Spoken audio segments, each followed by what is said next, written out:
Imagine getting isekai'd into a world of magic, only to discover that you're officially the weakest person alive. Not weak, not below average, the weakest. Xiaolin's stats were so bad that they became a record nobody wanted.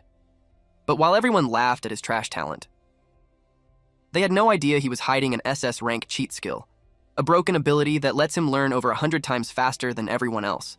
And that's not even the scary part, because Xiaolin can also copy the unique skills of other people and make them his own. What happens when the weakest freshman in the academy gains the power to steal talents and grow faster than anyone in the world? Well, let's just say the people mocking him won't be laughing for very long. If you enjoy overpowered protagonists, insane growth, and satisfying revenge, make sure to subscribe to the channel. The title of this manhwa is The SS Rank Freshman of the Super Magic Academy. Now then, let's dive into the story. Someone felt extremely dizzy. The young man slowly opened his eyes because the noise around him was far too loud. Confused, he wondered what exactly was going on. There were countless people gathered inside the room. The young man looked both shocked and confused. He had absolutely no idea what was happening or who any of those people were. Just moments ago, he had fallen asleep inside his own home, yet now he had somehow woken up in a completely unfamiliar place. It made him wonder whether he had been kidnapped or if all of this was simply a dream. Suddenly, a sharp pain shot through his head. Then, he remembered the strange letter he had received. The protagonist here is Xiaolin, a recent college graduate. Before finding a real job, he made a living by power leveling accounts in video games. Earlier that day, he had won several matches in a game, and after finishing for the day, he casually scrolled through his phone. While browsing, he came across a video showing a father violently beating his own child. The scene immediately reminded him of how his own father used to constantly call him trash. In order to prove that he was not the useless garbage everyone believed him to be, Xiaolin had moved out and decided to live on his own. He wanted to prove that he was not useless. He simply had not yet discovered what he was truly good at. However, he never could have expected what would happen next. Less than 2 days after moving out, he suddenly received a strange letter in the middle of the night. Curious, he opened it. The moment he did, black mist burst out from the envelope and wrapped itself around his body. The letter turned out to be an admission notice from Dawn Academy. It stated that he had been accepted as a preparatory freshman before instantly teleporting him there. In simple terms, Xiaolin had basically been forcibly kidnapped into that hellhole known as Dawn Academy through a mysterious letter. At first, he genuinely thought the entire thing was some kind of bizarre prank. A man nearby noticed that Xiaolin had finally woken up. The man mockingly questioned just how terrible Xiaolin's physical health was for him to remain unconscious for more than 3 straight hours. The surrounding crowd immediately began questioning the man about who he was. Some demanded to know whether this was an act of kidnapping. Others shouted that they wanted to leave immediately and threatened to call the police. The man clicked his tongue in annoyance. Then, he unleashed a sudden strike. The attack flew directly over everyone's heads. He coldly warned all of them to shut their mouths immediately. He complained that there were idiots like them in every single batch of freshmen. He even mocked the recruitment department and wondered whether those people simply sat around doing nothing all day long. He openly stated that the recruitment department was filled with complete morons. He added that since someone had woken up far too late and wasted everyone's time, he would keep the explanation short. The man introduced himself as Qin Chuan, a freshman counselor for Class 7 at Dawn Academy.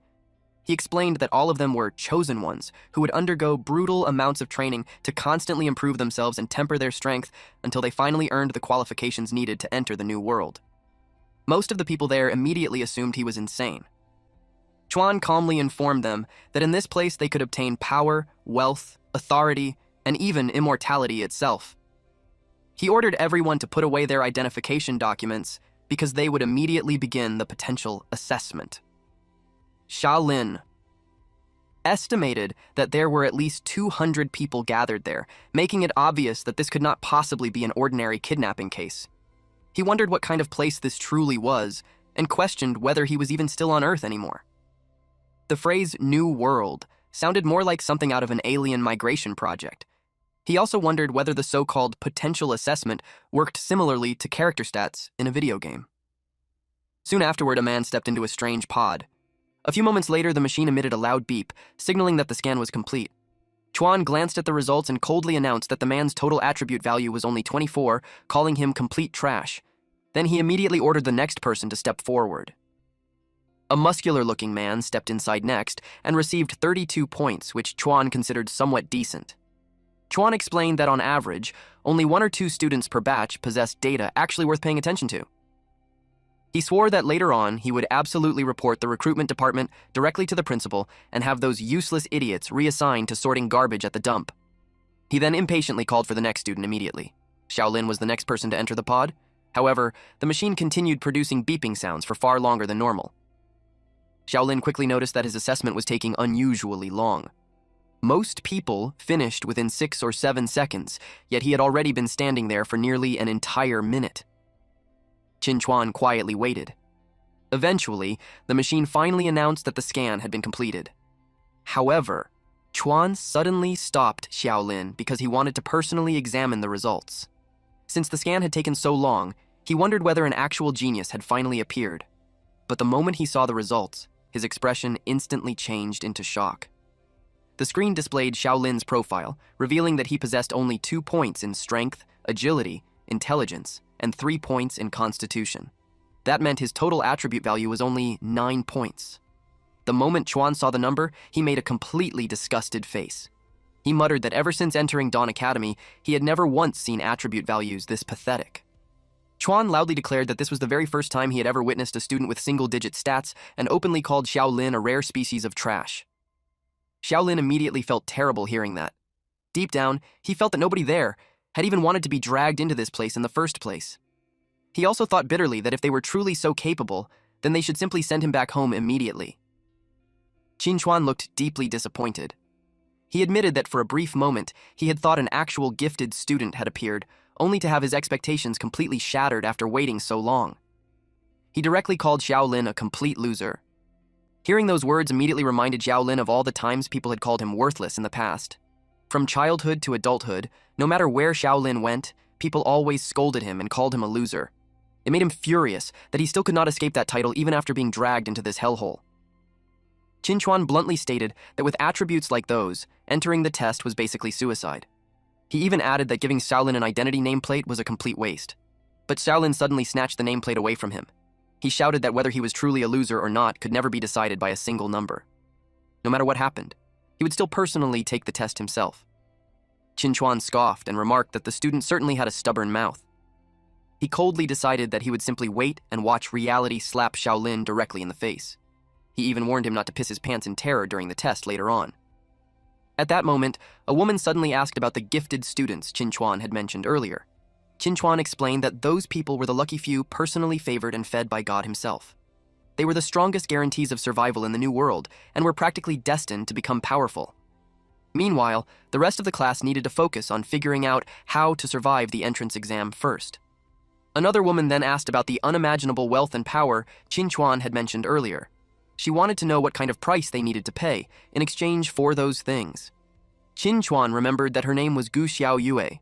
She possessed the highest initial attribute values among everyone present, although her aptitude did not seem to indicate any special talent. He explained that within the academy, credits and redemption points functioned as the common currency and could be exchanged for practically anything they desired. Gu Xiaoyue calmly replied that she understood. Xiaolin found himself surprised that such a gentle and quiet-looking girl actually possessed the highest attributes in the entire group. He also noticed that Qin Chuan spoke to her far more politely compared to everyone else, making it obvious that he thought highly of her. Qin Chuan then instructed everyone to check their status windows by silently reciting the words, "check attributes" inside their minds. Xiaolin immediately tried it himself. A screen instantly appeared before him. It displayed his name along with his current 0 credits and 0 redemption points. His total initial attribute value was 24. His strength and agility were both 2, while his intelligence stood at 3. Both his physical attack assessment and magical attack assessment were ranked F. The screen further displayed that his natural lifespan was 83 years. Since he was currently 22 years old, he had roughly 60 years remaining. However, a warning underneath explained that every single time he died, 10 years of his lifespan would automatically be deducted. Once his remaining lifespan reached 0, he would die permanently. Xiaolin was completely shocked after learning this. The other people around him looked equally horrified after seeing the same information. Suddenly, a beeping sound caught Xiaolin's attention. A new notification suddenly appeared before him, stating that abnormal fluctuations had been detected within student Xiaolin. He could hardly believe that a hidden talent would actually awaken for someone considered as trash like him. Xiaolin quickly looked around at the others nearby. Then he realized that none of the other students had reacted to the notification at all. This immediately made him suspect that he was the only person capable of hearing the strange system alert. The system then displayed that both the talent name and talent level did not exist within the database. The analysis revealed that Xiaolin's learning efficiency had greatly improved and was currently evaluated as level 1. He possessed a passive talent that increased the learning efficiency of every attribute by 100%. In addition, his active skill granted him 1 replication opportunity. This ability allowed him to copy any ability equivalent to an F rank evaluation, with the copied effect lasting for 3 full minutes. However, talent abilities themselves could not be copied. Since no precedent for this talent existed and there were no current rules regarding it, the system announced that the very first possessor of this new talent would receive the privilege of naming it personally. In simple terms, Xiaolin understood that he could learn quickly and temporarily copy abilities. After thinking briefly, Xiaolin chose a very simple and direct name for the talent. He decided to call it Scholar Skill. The talent was officially entered into the system database as Scholar Skill Level 1. Its overall talent rank was then immediately assessed. It was evaluated as an SS rank talent. The scan completed successfully. Yet even Qin Chuan remained completely unable to detect the existence of the Scholar Skill. Realizing that he secretly possessed an SS rank talent immediately made Xiaolin smile.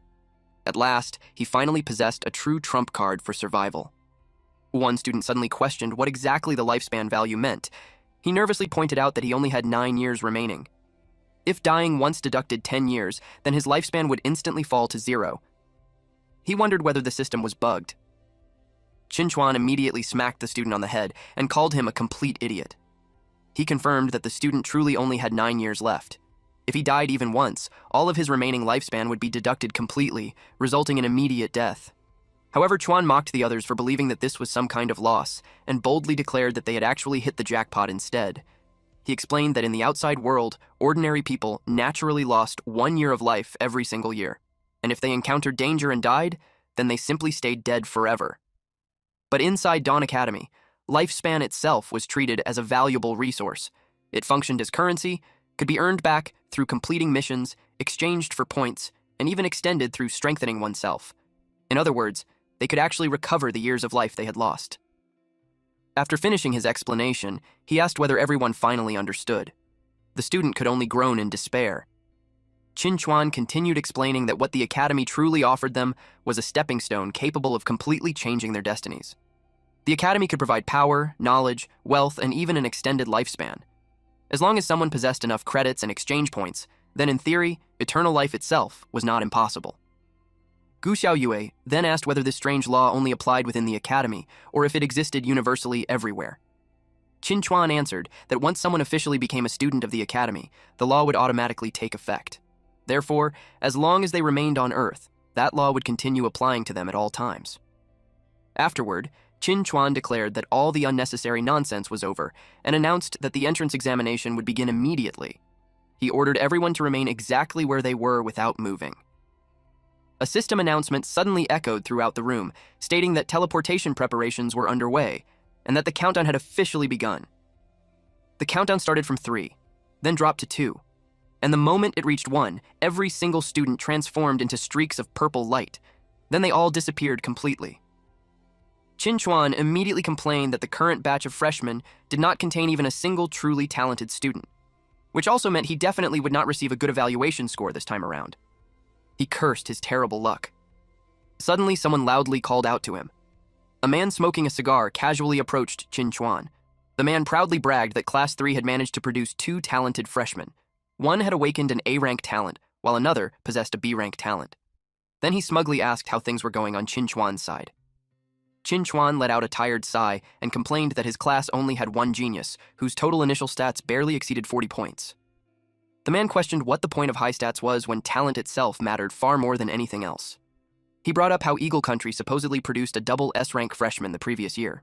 Qin Chuan immediately replied that the rumor had already been debunked a long time ago.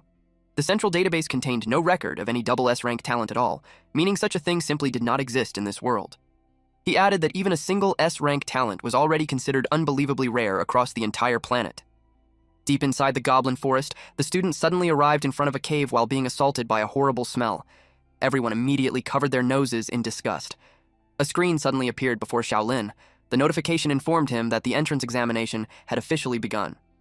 The mandatory mission stated that they were currently deep inside a goblin nest and needed to escape the forest within 1 hour in order to reach the safe zone successfully.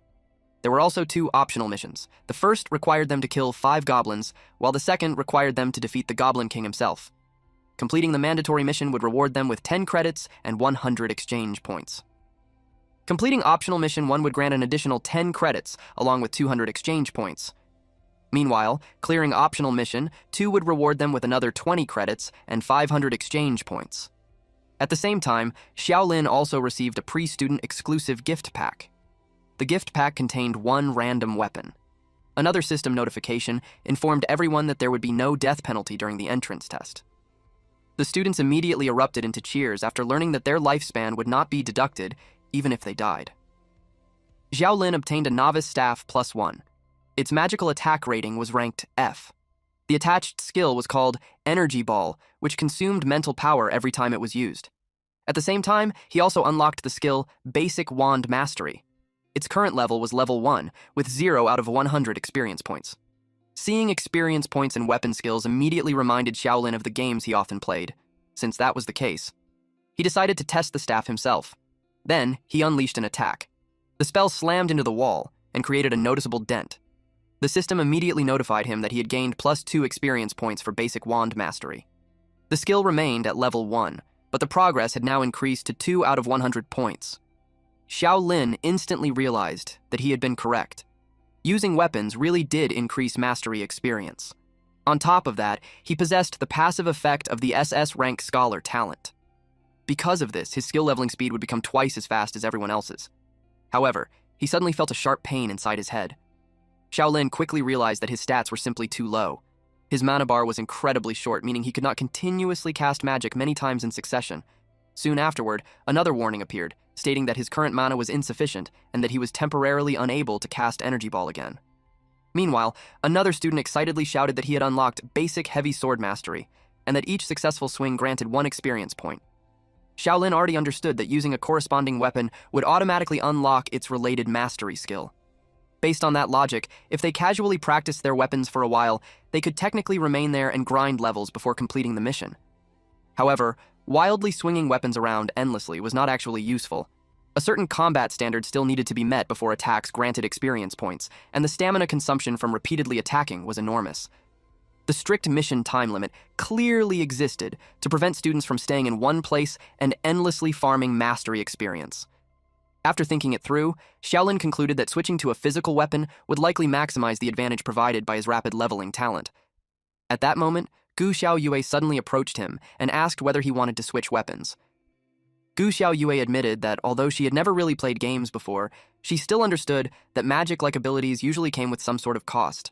Whether it was called mana or mental power, she believed it was most likely connected to the intelligence stat from their earlier physical assessment. She concluded that Xiaolin's staff suited her much better. At the same time, she pointed out that Xiaolin himself seemed to require a weapon that relied more on precision and mobility. In her opinion, the wand he currently possessed simply did not suit him at all. Xiaolin asked whether she was Gu Xiaoyue before introducing himself in return. Gu Xiaoyue then calmly asked whether he would be willing to exchange weapons with her.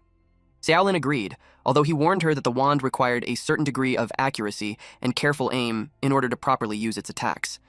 The system immediately notified Xiaolin that he had obtained a novice dagger. Its physical attack rating was ranked F. At the same time, he also unlocked the skill Basic Dagger Mastery. The skill was currently level 1, with progress sitting at 0 out of 100 points. After gripping the dagger, Xiaolin immediately remarked that it felt far more natural and easier for him to handle. At the same time, Xiaolin also realized that it would probably be safer to find another teammate if he wanted to smoothly pass the assessment. He was just about to invite Gu Xiaoyue to team up with him. However, the man wielding the heavy sword suddenly beat him to it. The man explained that he had already heard Gu Xiaoyue possess the highest stats in the entire class. He confidently proposed that she cooperate with him instead, while proudly boasting that his strength, constitution, and agility all exceeded 10 points. Then he pointed directly at Xiaolin and confidently declared that compared to someone like him, he would definitely pass the assessment if Gu Xiao Yue teamed up with him instead. The man introduced himself as Wang Dalin. Gu Xiao Yue quietly considered the offer for a moment. Then she flatly rejected him. The surrounding crowd instantly burst into laughter after seeing Wang Dalin get rejected so directly. Dalin immediately panicked in embarrassment. Then his gaze suddenly landed on Xiaolin. He instantly redirected all of his anger toward him. Wang Dalin openly admitted that seeing trash with single-digit stats like Xiaolin always irritated him. He mocked Xiaolin not only for being weak, but also for pretending to analyze weapons as if he actually knew what he was talking about. Xiaolin calmly argued that whether someone passed the test or not depended entirely on their own ability. Instead of wasting time picking pointless fights, he advised Wang Dalin to save his stamina for the mission ahead. Infuriated, Wang Dalin suddenly grabbed Xiaolin by the collar and loudly declared that he would personally show him what true ability looked like. Xiaolin only scoffed in response. Then he calmly told Wang Dalin that he would not get the chance. This immediately confused Wang Dalin. He had absolutely no idea that a goblin was already rushing toward him from directly behind. Wang Dalin was suddenly slashed directly across the face by the goblin. A long scar instantly appeared on his cheek. Without wasting even a second, the goblin charged toward him once again. However, this time, Wang Dalin was fully prepared and immediately swung his weapon, cutting the goblin cleanly in half. He muttered to himself that he had almost died just now. Dalin then furiously glared at Xiaolin for standing there and watching him make a fool of himself. However, he suddenly stopped talking after sensing something nearby.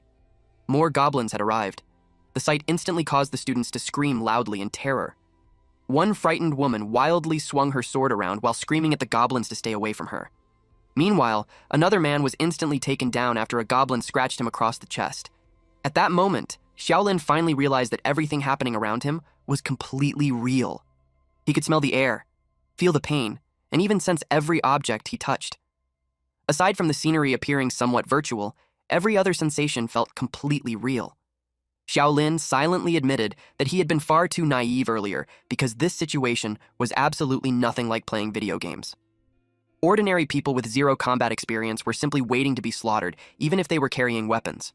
One of the students suddenly noticed that the goblins did not seem willing to attack anyone staying inside the cave. He quickly shouted for everyone to immediately retreat deeper inside. Then he rushed directly past Xiaolin. For the moment, the cave interior appeared relatively safe. However, Xiaolin knew that the safety would definitely not last forever. He noticed a system message labeled Cave Protection, which displayed a remaining time of 29 minutes and 38 seconds. Xiaolin forced himself to calm down. He absolutely refused to remain a helpless sitting duck. He immediately began swinging his dagger repeatedly, earning +2 experience points toward basic dagger mastery. Just as he expected, experience points were only granted when attacks met a proper standard and were executed with enough force. His strength was only level 2 while his constitution stood at level 3, placing him near the absolute bottom among the students. Because of that, he wanted to ensure that every single movement counted. Before the real battle began, he intended to familiarize himself with the dagger as much as possible while increasing his mastery experience. At that moment, another warning suddenly appeared, stating that the cave protection was close to expiring, with only 2 minutes and 38 seconds remaining. The students immediately panicked after realizing the cave would soon become unsafe as well. Someone desperately cried that the mission was practically impossible to complete.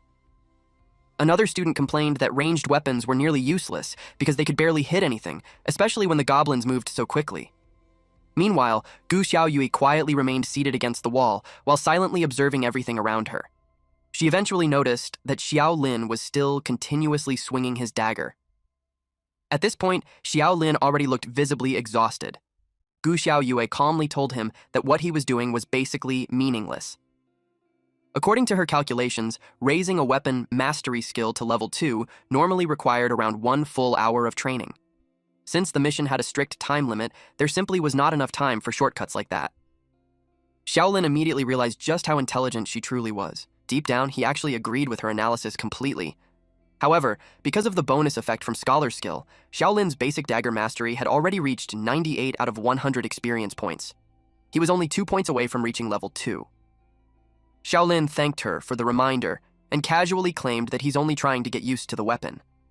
Then he asked whether she had learned anything useful after observing the goblins for so long. Gu Xiaoyue looked surprised that he had noticed she was studying them the entire time. Xiaolin compared the situation to gaming and explained that it was basically like reading a strategy guide before pulling a mob. Gu Xiaoyue calmly replied that she did not play games at all. Honestly, Xiaolin could already tell. Xiaolin then shared the observations he had gathered so far. According to him, the goblins possessed extremely weak attack and defense capabilities, most likely only around the F-rank standard. He also pointed out that their main weak points were their heads and hearts. As long as someone could overcome their fear, fighting a goblin one-on-one was actually not very difficult. He further explained that the mission itself was not truly hard. The real problem was that everyone was simply too terrified to fight back. Xiaolin stated that the moment people lost the courage to fight, they also lost every chance of winning. Gu Xiaoyue pointed out that the cave protection only lasted for a limited amount of time, meaning they would eventually have no choice but to leave the cave regardless. Xiaolin agreed and added that they could not spend the entire mission thinking only about escaping. As the two of them started walking toward the cave entrance, Wang Dalin immediately demanded to know where they were going. He once again urged Gu Xiaoyue to team up with him instead. Dalin confidently claimed that with both of their stats combined, they could definitely force their way toward the safe zone. Then he sneered at Xiaolin and mocked him for being useless, saying that bringing trash like him along would only get them all killed. Gu Xiaoyue calmly pointed out that simply reaching the safe zone was actually not difficult at all. Instead, the true challenge and greatest reward clearly came from defeating the Goblin King. Wang Dalin argued that the Goblin King was merely part of an optional mission. Besides, until now, nobody had even seen or heard anything related to the Goblin King at all. He shouted that they might not even survive the mandatory mission, yet Gu Xiaoyue was already talking about some hidden boss mission instead. Xiaolin calmly replied that the existence of the mission itself proved that completing it was definitely possible. He further pointed out that the Goblin King had likely not appeared yet because nobody had fulfilled the hidden trigger condition. According to him, the trigger could possibly be related to time, the remaining number of students alive, or the total number of goblins killed. Gu Xiaoyue quickly ruled out the possibility of it being time-based. She reasoned that the academy would never intentionally force students to fight a boss while only having a few minutes left remaining. She also dismissed the idea that it depended on the number of surviving students because far too few people were already left alive. That only left one final conclusion. The Goblin King would most likely appear after a certain percentage of goblins had been eliminated. At that moment, a terrified girl suddenly stopped them. She nervously asked whether they could simply focus on completing the mandatory mission instead of trying to fight the Goblin King. According to her, the goblins outside were already terrifying enough, and nobody even knew how powerful the Goblin King truly was. Xiaolin explained that there was absolutely no penalty for failing the entrance test, while succeeding could bring enormous rewards instead. If they simply chose to run away now, then they would basically be throwing away a huge opportunity for free. He asked everyone whether chances to earn credits with almost zero risk would really appear often after they officially entered the academy. Since they already had the opportunity to earn even more credits and exchange points, Xiaolin believed they should give it everything they had and take the risk while they still could. The surrounding students slowly began agreeing with his reasoning. Since they had very little to lose anyway, many of them started feeling that taking the gamble was actually worth it. Another student also reminded everyone that they no longer had many choices left because the cave itself was about to become unsafe. Wang Dalin clicked his tongue in annoyance. He could not believe that people were actually listening to someone as weak as Xiaolin. Dalin loudly declared that his own total stats were clearly superior, reaching a total of 32 points. Gu Xiaoyue calmly responded that 32 points were only slightly above the average standard. Wang Dalin immediately demanded to know how high her own stats were then. Gu Xiaoyue casually answered that her total stat value was 46 points. Then she calmly told Wang Dalin to shut up. Feeling everyone's eyes land on him, Wang Dalin instantly became embarrassed. Meanwhile, Xiaolin was completely shocked after learning that Gu Xiaoyue possessed 46 total points. That was over 5 times higher than his own stats. Gu Xiaoyue then turned toward the rest of the students and called out to everyone who wanted to pass the assessment while earning additional rewards. She ordered everyone to follow her commands from that moment onward. According to her, only by properly uniting together could they complete all the missions as efficiently as possible. She acknowledged that Wang Dalin's stats were high enough for him to act as the frontline fighter responsible for drawing the goblins aggro. Wang Dalin immediately agreed after hearing that role assignment. Afterward, Gu Xiaoyue ordered everyone possessing ranged weapons to stay in the back line and provide support attacks. She instructed the students to form simple groups of 3, properly cover one another, complete the goblin kill missions, and eliminate as many goblins as possible. Then, Gu Xiaoyue paused as she started thinking about what role Xiaolin should take. Xiaolin volunteered to take responsibility for roaming around the battlefield and finishing off goblins that were already heavily injured. Since his own stats were far too low, he understood that he needed to avoid direct combat as much as possible if he wanted to complete the mission successfully. This time, the students stepped out of the cave with far greater determination than before. Wang Dalin immediately charged forward and wildly swung his swords at the goblins. Meanwhile, the archers quickly moved into position. However, most of their arrows completely missed the moving targets. One goblin suddenly lunged directly toward a frightened woman, but Xiaolin immediately rushed forward to help her. Then he cleanly killed the goblin with a precise strike. The woman hurriedly thanked him afterward. Deep down, Xiaolin knew that this was exactly the type of role he needed to play. He absolutely could not afford to become trapped in direct combat. Instead, he needed to conserve his stamina while carefully looking for opportunities to deliver precise finishing blows. As Xiaolin struck down another goblin, the system immediately announced that he had already slain 2 goblins. Moments later, another notification appeared and declared that he had defeated 3 goblins. Shortly afterward, the 4th goblin was eliminated as well.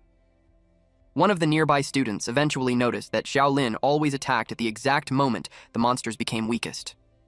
Meanwhile, Wang Dalin simply assumed that Xiaolin was shamelessly scavenging kills every single time. However, Gu Xiaoyue understood that this was definitely not luck alone. She noticed that Xiaolin constantly avoided the goblins' lines of sight while accurately predicting their movements before attacking. Xiaolin then earned +6 experience points toward basic dagger mastery. Moments later, his mastery skill officially reached level 2. Deep down, Xiaolin felt extremely fortunate that he had previously purchased a fully immersive VR gaming setup and spent nearly 2 straight months obsessively playing combat games. Without that experience, he knew he would never have been capable of landing such perfectly timed finishing blows. The system then announced that the database scan had been completed and confirmed that Xiaolin was officially the very first freshman student to reach skill level 2. According to the Academy's freshman reward policy, he would now receive a free skill matching his current abilities. As a result, he unlocked Heavy Slash level 1. The learning requirement stated that the user needed at least 1 point in strength. The weapon requirement specified any melee physical weapon. According to the skill description, Heavy Slash delivered a powerful attack after gathering strength briefly beforehand, with the attack power directly depending on the user's current strength stat. However, a warning also explained that repeatedly using the skill would rapidly consume stamina. Because of this, the recommended usage interval was at least 1 minute between casts. Xiaolin felt genuinely happy after leveling up and unlocking a brand new skill. At this point, he only needed to kill 1 more goblin in order to complete optional mission 1. Almost as if responding to his thoughts, an injured goblin suddenly collapsed directly beside him. It was the final goblin he needed. Xiaolin immediately pierced its heart and officially completed optional mission 1.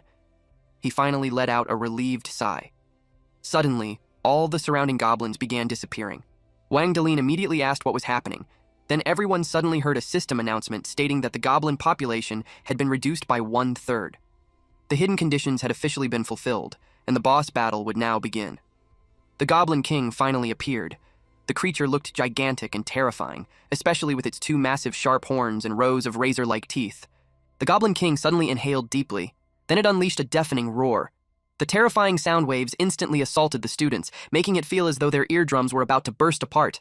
At that moment, everyone finally understood the true power of the Goblin King. This was the dungeon boss they actually needed to face. Xiaolin quickly noticed that all the ordinary goblins around them had completely disappeared. The students were horrified after seeing that the monster's health bar looked even longer than their own lifespans. Terrified, one student desperately questioned how they were even supposed to fight something like that. The frightened student immediately shouted that he quit and that everyone else could fight the monster themselves. Xiaolin instantly yelled at him not to recklessly run around. At that exact moment, Xiaolin suddenly realized something important about goblins. Their field of vision was actually extremely narrow. However, their senses of smell and hearing were unbelievably sharp. He instantly understood that the fleeing student's actions would completely attract the Goblin King's attention. Meanwhile, Wang Dalin loudly questioned what everyone was even afraid of. He confidently declared that as long as they overwhelmed the enemy with numbers, they could simply swarm the Goblin King and kill it through brute force. Then he recklessly charged straight toward the boss. The Goblin King instantly sensed his presence. Before Wang Dalin could even land an attack, the Goblin King struck him first. Wang Dalin crashed violently into the ground with tremendous force. He screamed horribly from the pain. Then his body suddenly disappeared completely. The students instantly descended into chaos after witnessing him get killed so effortlessly. Everyone began running around wildly in panic. One male student even screamed hysterically while trying to escape. The Goblin King casually stepped on him and crushed him instantly. Meanwhile, several other students were smashed away by the giant bat, wielded by the monster. One woman was violently thrown through the air.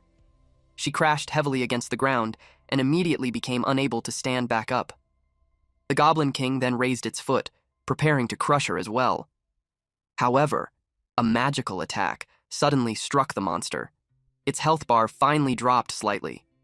Gu Xiaoyue clicked her tongue in frustration after realizing that she had missed the perfect shot.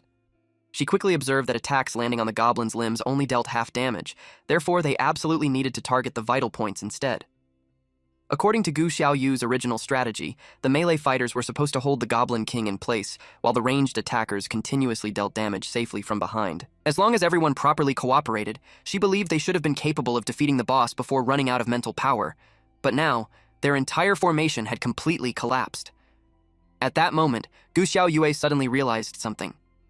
Her original plan had been far too idealistic. The Goblin King suddenly turned toward her and prepared to attack. Someone suddenly shouted at her, calling her an idiot for standing there frozen. The voice immediately snapped her back to reality. Xiao Lin suddenly rushed forward and slashed at the Goblin King, barely managing to cut off a few strands of its hair. The Goblin King instantly turned around. Then it swung its giant bat directly toward Xiao Lin. Xiao Lin narrowly managed to evade the Goblin King's attack while carefully observing its movements at the same time. During the exchange, he quickly discovered that the monster's attack pattern always prioritized targeting whoever stood closest to it first. At the same time, all the remaining ordinary goblins had already disappeared completely, meaning they now only needed to focus on defeating the Goblin King itself. Xiao Lin then noticed the female archer hiding nervously behind a nearby tree. He immediately told her not to panic. According to his plan, she only needed to continuously attract the Goblin King's attention, maintain a safe distance, and harass the boss from afar in order to create short openings. The frightened woman nervously replied that she would try her best. Xiao Lin then shouted toward Gu Xiaoyue, reminding her that her attack power was strong enough to gradually wear down the monster's health bar. The two women quickly adjusted their aim. Then they simultaneously launched their attacks toward the Goblin King. The monster's health bar immediately dropped even further. The Goblin King suddenly dropped its weapon. The female archer became excited after realizing that their strategy was actually working. Xiao Lin immediately instructed them to continue the assault. The Goblin King suddenly released another furious roar. Then it raised both of its massive arms high into the air. A moment later, it slammed them violently into the ground, causing the earth around them to shatter apart. Xiao Lin immediately rushed forward in an attempt to save the female archer. However, she was struck directly by a massive falling rock and instantly killed. The Goblin King patiently waited for the debris and dust to settle. Meanwhile, Xiao Lin and Gu Xiaoyue cautiously observed the monster from a distance. Gu Xiaoyue quietly told Xiao Lin that only the two of them remained alive now. She nervously asked whether they still had any chance left of winning at all. Xiao Lin calmly asked whether she still possessed enough magic power remaining to fire a few more energy blasts. Gu Xiaoyue replied that she could probably cast 2 more attacks at most. Xiao Lin immediately responded that it would be enough. He explained that direct hits to the head dealt extremely high damage, meaning Gu Xiaoyu only needed to successfully strike the Goblin King's head a single time. However, Gu Xiaoyu replied that the monster moved far too quickly and that her accuracy simply was not good enough to guarantee a headshot. Xiao Lin suddenly grinned and calmly told her that he would personally make the Goblin King stop moving. At that exact moment, Xiao Lin activated Scholar Skill. The system immediately detected the skill Shockwave. Shockwave was an F-rank skill capable of dealing impact damage to all targets within a 5-meter radius, while also applying a stun effect lasting 3 full seconds. Xiao Lin bitterly reflected on how his talent had always seemed completely useless in the past. Because of that, people constantly treated him like worthless trash. But now, it was finally his turn to step onto the battlefield himself. The copied skill, Shockwave, activated successfully. The system then announced that Shockwave's cooldown had been set to 30 seconds, while the copied effect itself would remain active for 3 minutes. Xiao Lin immediately charged straight toward the Goblin King. During the fight, he had already observed that the Goblin King was preparing to release another Shockwave attack. The Goblin King activated its shockwave by smashing both hands onto the ground, while the copied version, Xiaolin possessed, was activated through striking with a weapon instead. Because of the massive height difference between them, Xiaolin realized that his own skill activation speed would definitely be faster than the Goblin King's attack. Xiaolin immediately activated Copy Shockwave F rank. The Goblin King's massive hands violently collided against Xiaolin's dagger. His entire plan was to interrupt the monster's skill activation completely. The Goblin King was instantly pushed backward. For the very first time, the monster actually looked surprised. Xiaolin immediately realized that his assumption had been correct. However, Shockwave could not be spammed continuously because it possessed a 30-second cooldown timer. A system screen displayed that the skill still had 22 seconds remaining before it could be used again. The monster's attack was about to hit our MC, but suddenly, something hit it. It was a magic energy, and it made the monster lose more health points. That attack was from our #1 waifu. Gu Xiaoyue admitted that she could not continue fighting for much longer because she only had enough mental power remaining for one final shot. She still could not believe that Xiaolin had actually managed to interrupt the Goblin King's skill, despite possessing such low stats. Deep down, she wondered how he had possibly accomplished something like that. The Goblin King suddenly grabbed a gigantic boulder. At that moment, Shockwave still had 16 seconds left on cooldown. Xiaolin immediately realized that because he stood too close to the monster, completely dodging the attack was impossible. Since that was the case, he decided not to dodge at all. The massive boulder slammed directly into him. Gu Xiaoyue immediately screamed Xiaolin's name in panic. One of Xiaolin's arms was completely destroyed by the impact, but he still replied that he was fine. Meanwhile, the cooldown timer displayed 10 seconds remaining. The Goblin King immediately attempted another attack afterward. Jiao. Yalen quickly realized that the attack would lose effectiveness if he stayed directly underneath the monster's center of gravity, so he immediately rushed beneath it instead. At that point, only 3 seconds remained on Shockwave's cooldown. The moment Xiaolin got into position, the cooldown finally completed. He instantly activated the skill again. The Goblin King was directly caught within the range of the Shockwave attack. Xiaolin immediately shouted the signal for Gu Xiaoyu to attack. Without hesitation, Gu Xiaoyu unleashed a concentrated magical beam straight toward the Goblin King's head. The left side of the Goblin King's skull instantly exploded apart as its health bar was completely depleted. The system immediately announced that the Goblin King had been successfully defeated. As a result, Optional Mission 2 had officially been completed. Xiaolin slowly dropped his dagger afterward. As his body collapsed, Gu Xiaoyue immediately rushed toward him. Meanwhile, Xiaolin weakly thought about the mandatory mission involving the safe zone. Before finally closing his eyes, the very last thing he saw was Gu Xiaoyue's worried expression. Deep down, he bitterly thought about how he still failed to complete the mission in the end. Meanwhile, the academy professors had already gathered together. One instructor asked whether everyone had already reviewed the results of their freshman entrance tests. He then announced that as the Minister of Admissions, he would personally provide the official summary of this year's results. The minister explained that Dawn Academy had enrolled a total of 1,360 freshmen across 12 different classes.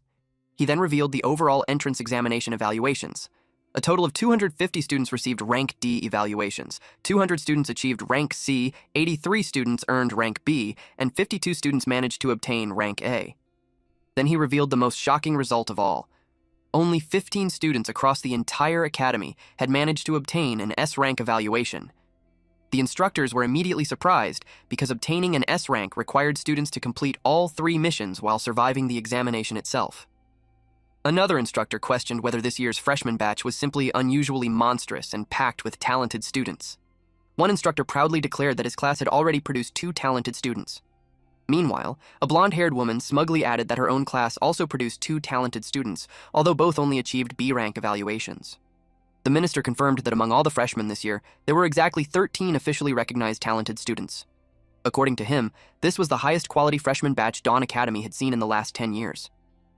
He then thanked all the instructors for their hard work. Meanwhile, Qin Chuan grumbled bitterly that his class must have simply been unlucky since Class 9 had apparently failed to produce even a single talented student. However, the minister calmly replied that although Class 9 had failed to reach the safe zone requirement collectively, they had still managed to create 2 entirely new records in the Academy's history. Qin Chuan immediately reacted in shock. The minister explained that the first record involved a single class, simultaneously producing 2 officially recognized talented students who both achieved S rank evaluations during the same entrance test. As for the second record, he announced that someone had broken the highest intelligence stat ever recorded for a freshman since the founding of Dawn Academy itself. Then he casually added that another student had also broken the Academy's all-time record for the lowest comprehensive stat total. The minister then pointed out that what made the entire situation even more unbelievable was that both completely opposite records belonged to two students from the exact same Class 9. Furthermore, both students still managed to achieve S-rank evaluations regardless. The situation was so absurdly unique that it had even alarmed the Academy principal personally. At that moment, the system announced that the examination had officially ended and that teleportation preparations were now underway. The surviving students immediately felt overwhelming relief after realizing they were still alive. A system screen then appeared before Xiaolin, displaying his final evaluation results. He had successfully completed all 3 missions, including reaching the safe zone, killing 5 goblins, and defeating the Goblin King. His final comprehensive evaluation was officially rated as S rank. As rewards, he received 40 credits and 800 exchange points. Xiaolin then recalled that the mandatory mission must have been completed while he was unconscious earlier. He quietly wondered whether Gu Xiaoyue had personally carried him to the safe zone after he blacked out. At that moment, the female archer suddenly approached him. She sincerely thanked Xiaolin, because without his help she believed she never would have achieved an A-rank evaluation. The archer admitted that she had been too weak and useless during the battle. In the end, she had still died from the after effects of the Goblin King's shockwave attack. She then curiously asked whether Xiaolin and Gu Xiaoyue had ultimately succeeded in defeating the Goblin King afterward. Xiaolin calmly replied that they had succeeded. Hearing that immediately made the female archer happy. She admitted that she already knew the two of them were capable of pulling it off. Meanwhile, Wang Dalin openly expressed his dissatisfaction. He bitterly claimed that if Xiaolin had not relied entirely on Gu Xiaoyu's protection, then someone as weak as him would have died hundreds of times already. Suddenly, Gu Xiaoyu quietly walked toward Xiaolin. She stated that she wanted to privately discuss the recent battle with him. Xiaolin and Gu Xiaoyue quietly walked into the hallway together. Xiaolin sincerely thanked her for what she had done earlier at the safe zone. Gu Xiaoyue calmly admitted that bringing him there had been extremely beneficial because it maximized the overall mission rewards. She explained that without Xiaolin interrupting the Goblin King's skill and creating that crucial opening, she never would have been able to land the final attack successfully. At that moment, Xiaolin realized once again just how incredibly calculating and analytical she truly was. Gu Xiaoyue then added that based on Xiaolin's current stat values, interrupting a boss monster's skill should theoretically have been completely impossible. However, she also stated that everyone possessed their own secrets, and since she had no intention of prying into his, she was willing to keep his secret hidden. Xiaolin quietly thanked her for that. Afterward, Gu Xiaoyue revealed that she had already discovered a built-in smart brain system inside the student nameplate, which also possessed communication functions. She suggested that the two of them add each other as friends, so contacting one another later would become more convenient. Xiaolin agreed immediately. Gu Xiaoyue instructed him to silently recite the words "smart brain" in his mind, which would automatically open the system's basic control panel. The two activated it simultaneously. A system panel instantly appeared before Xiaolin, displaying his basic information. It showed that he currently possessed 40 credits, 800 exchange points, and base stats of 2 strength, 2 agility, 2 intelligence, and 3 constitution. Gu Xiaoyue then asked for his student ID number, and Xiaolin informed her that his ID was 201235. A notification immediately appeared on Xiaolin's panel, informing him that he had received a friend request from Gu Xiaoyue, whose student ID was 201107. Xiaolin accepted the request without hesitation. Meanwhile, Qin Chuan instructed all students who received an F-rank evaluation during the entrance examination to immediately head toward the entrance area and assemble there. As for everyone else, they were instructed to open the Smart Brain Map navigation system and proceed directly toward the central playground. At that moment, Qin Chuan suddenly noticed Gu Xiaoyue, then he told her to come with him for a moment. Meanwhile, Xiaolin opened his map and discovered that in order to reach the playground, students first needed to pass through the courtyard connected to the public classroom area. As he walked, Xiaolin quietly wondered whether Qin Chuan had specifically called Gu Xiaoyu over because of her S-rank evaluation. Or if perhaps he had noticed something else entirely. At the central playground, Xiaolin noticed an enormous crowd already gathered there. He could not help but wonder whether so many people suddenly disappearing from Earth at the same time would eventually create massive chaos in the outside world. Soon afterward, Xiaolin spotted Gu Xiaoyue and immediately asked whether everything was all right. Gu Xiaoyue calmly assured him that she had not revealed anything she should not have. Suddenly, the crowd heard someone loudly ordering everyone to make way. The students were instructed to stand properly in formation instead of carelessly crowding together. A moment later, two men escorted someone toward the front stage area. The blue-haired student standing there introduced himself as the president of the Academy's Student Council before formally welcoming all the new students. He then announced that the Academy principal had apparently been delayed because of certain matters and would arrive somewhat later. Therefore, he would temporarily welcome everyone on behalf of the Academy instead. Suddenly, a deafening roar echoed throughout the entire sky. Every single person instinctively looked upward. Then they all froze in complete shock after seeing what appeared above them. It was a dragon. Xiaolin could instantly tell that this was not some fake creature or illusion. It was a genuine, 100% authentic dragon. The overwhelming pressure immediately caused Xiaolin's entire body to freeze in fear. The fear brought by the dragon was completely instinctive and psychological in nature. Even Gu Xiaoyue was visibly affected by it. The massive dragon slowly descended and landed before the crowd. An old man stepped forward and apologized to everyone, explaining that he had been delayed because he needed to handle some matters along the way. That was the reason he had nearly arrived late. This elderly man was none other than the principal of Dawn Academy. The student council president jokingly remarked that the principal's entrance had been a little too grand. The principal immediately shouted back that it was not like he deliberately rode the giant lizard there just to show off. He explained that he'd rushed back from an extremely distant location, and because time had been tight, riding the creature was simply the fastest available method of transportation. However, he never expected the dragon to start acting wildly the moment it arrived. It had even dared to scare his students. The principal then loudly warned the dragon that if it dared to mess around again next time, he would personally skin it alive. Meanwhile, Xiaolin became extremely wary of the principal because he realized that this man was likely the only person in the academy with the authority to inspect the hidden scholar talent directly. The principal then announced that he'd already reviewed the entrance examination results of the current freshman batch and found their overall talents fairly impressive. Then he suddenly looked directly towards someone within the crowd. Xiaolin instinctively flinched. The principal casually cast an amplification spell before continuing his speech. He remarked that according to normal tradition, he should have first introduced himself properly. However, he already understood that none of the freshmen currently cared about his name at all. He knew that many of them had been invited into the academy under extremely confusing or even unpleasant circumstances, which naturally left them unhappy and dissatisfied. The principal then jokingly stated that anyone dissatisfied with the situation was free to complain directly to the Ministry of Admissions Department, since those idiots were the ones who insisted on delivering admission letters during ungodly hours in the middle of the night. The students immediately burst into laughter after hearing that. The principal explained that because of those complaints, a brand new regulation had eventually been established requiring all future admissions to happen during daytime hours instead. Apparently, terrifying people in the middle of the night had turned out to be an absolutely terrible idea. After finishing the jokes, the principal's expression gradually became more serious. He then addressed the two biggest questions currently on every student's mind: who exactly they were and what they would be expected to do from now on. The principal called out to every single person who had come from the old world and ordered them to listen carefully. Then he solemnly declared that all of them were colonists. The principal explained that this world was called Planet Norma, also known as the New World. The Academy's sole purpose was to cultivate the greatest and most outstanding pioneer colonist humanity could produce.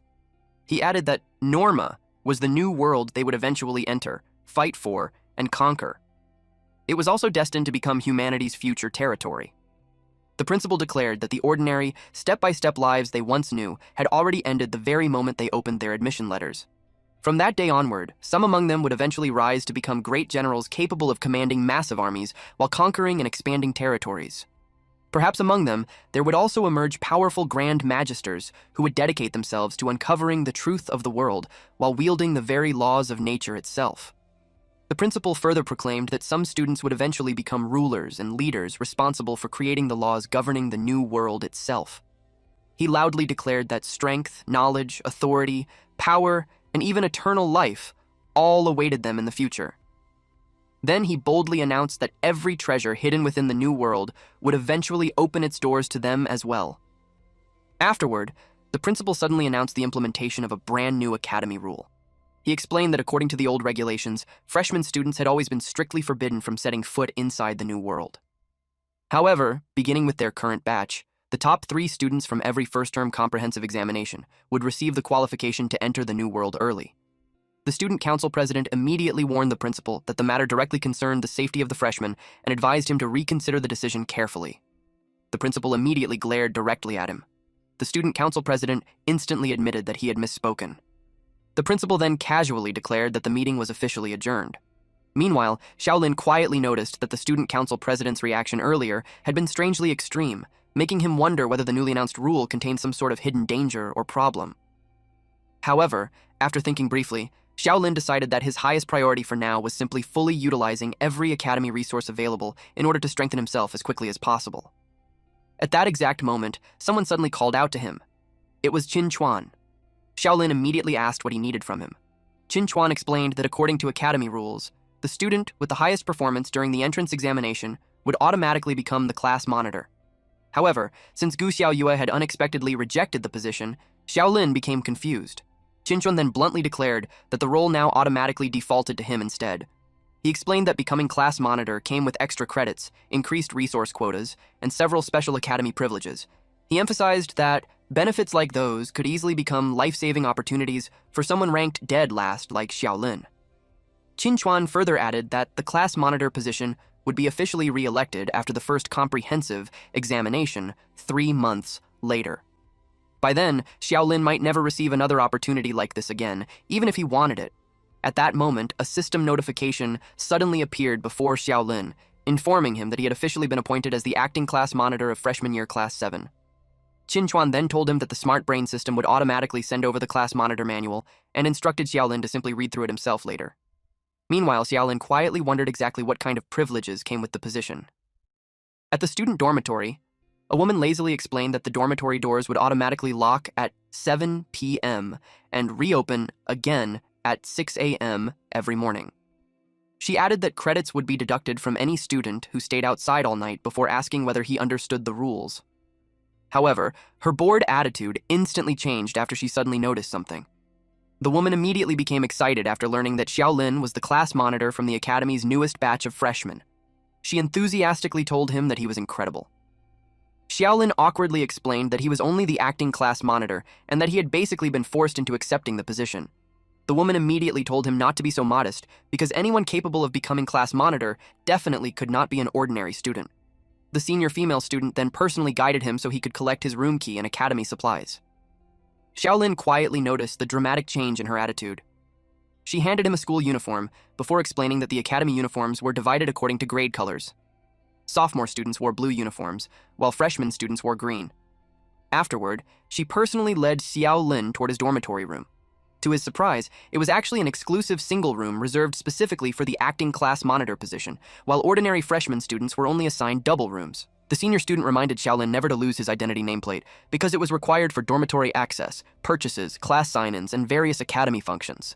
She introduced herself as Zhang Tingting before suggesting that they add each other as friend through Smart Brain. She also told Xiaolin that if there was ever anything about classes or the academy he failed to understand, he could ask her directly. Before leaving, Zhang Tingting reminded him to choose his courses carefully. Xiaolin politely said goodbye to her. After she left, Xiaolin quietly realized the senior student had obviously become much more enthusiastic the moment she discovered he's the acting class monitor. He suspected that this reaction was directly related to the privileges Qin Chuan had mentioned earlier. At the same time, Xiaolin also realized that the class hierarchy within the academy was extremely severe, and everything there ultimately depended on personal strength. Because of that, he decided to deal with the course selection issue first.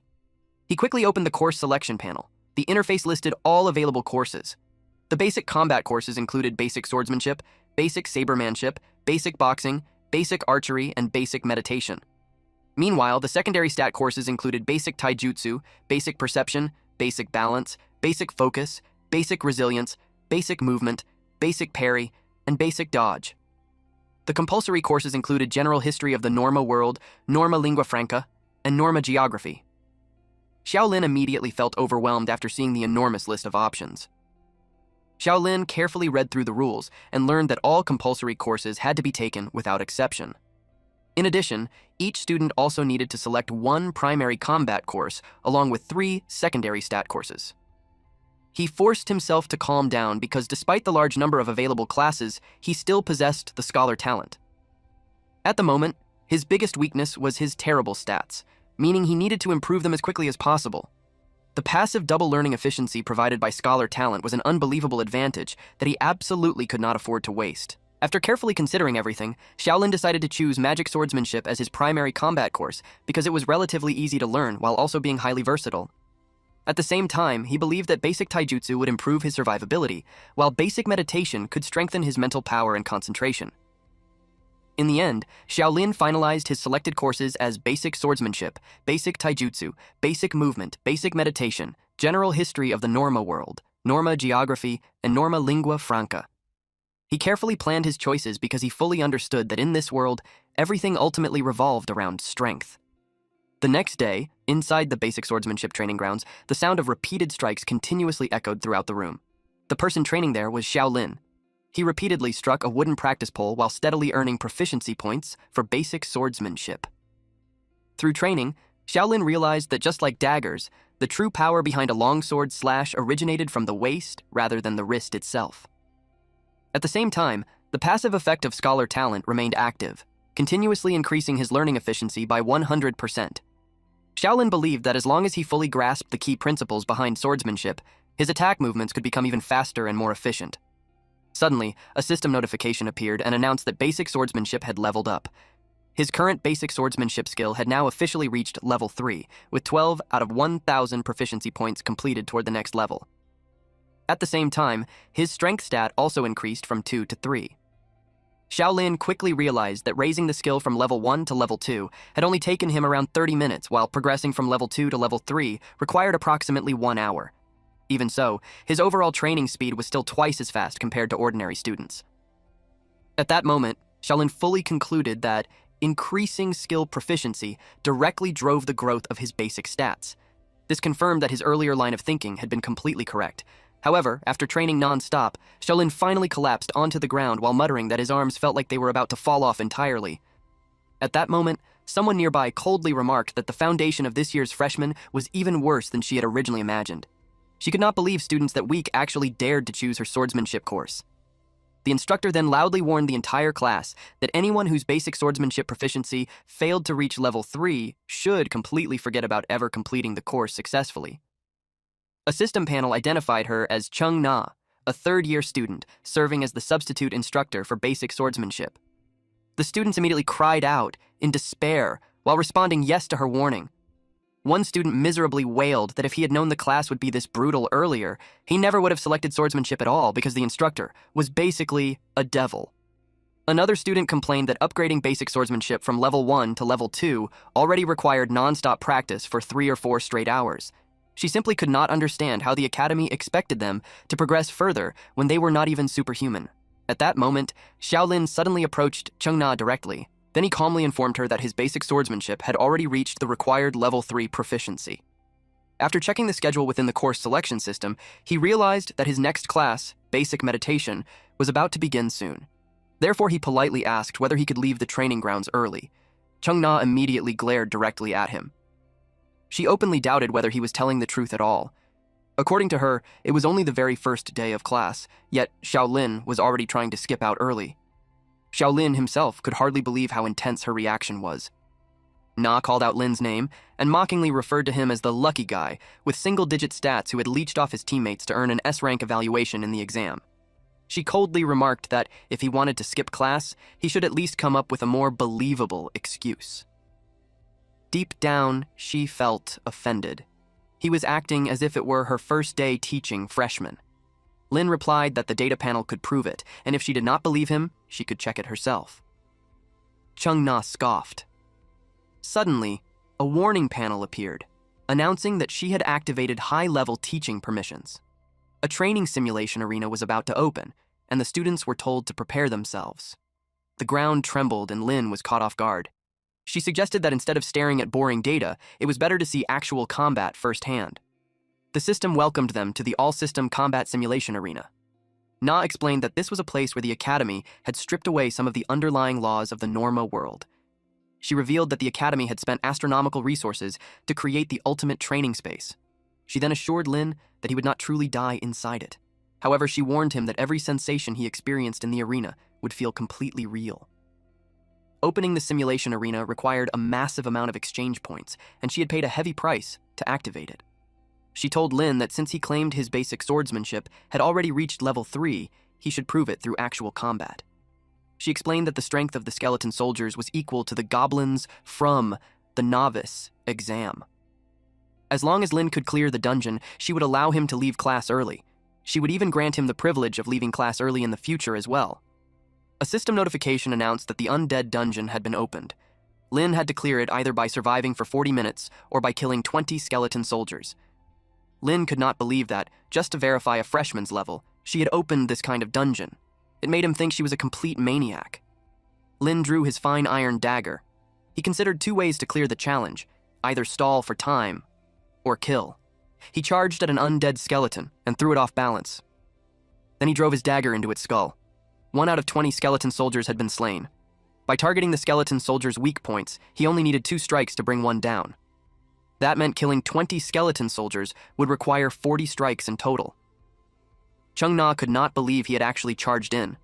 She had expected him to be so terrified that he would immediately apologize and beg her to close the dungeon.